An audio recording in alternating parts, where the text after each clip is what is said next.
আসসালামু আলাইকুম বন্ধুরা, আজ আমি কোথায় যাচ্ছি আমাকে দেখে বুঝতেই পারছেন আমি কোথায় যাচ্ছি। আমার শখের ছাগলগুলোর জন্য ঘাস কাটতে বেরিয়ে পড়েছি মাঠের মধ্যে।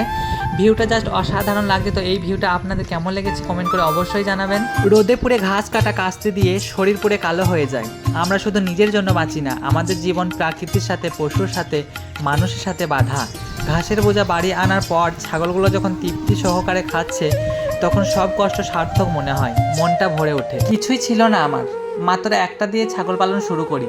মূলত শখ থেকে আমি ছাগলটা কিনে এনেছিলাম মাত্র 6,000 টাকা। হাটে ছাগলটি আমার কাছে দাম চেয়েছিল 8,000 টাকা। হাটে গেলে দেখে শুনে ছাগল কিনতে হবে, না হলে বাটপাড়ি পাইকারগুলো আপনাকে ঠকিয়ে দিয়ে চলে যাবে। আমাকে ছাগলটি দেওয়ার সময় বলেছিল 3 মাসের প্রেগনেন্ট আছে। 1 মাস বাড়ি আনার পর ছাগলটি ফের হিটে আসে। তারপর ফার্স্ট টাইম আমার বাড়িতে 2টি বাচ্চা দিয়েছে, সেকেন্ড টাইমে 3টে বাচ্চা দিয়েছে।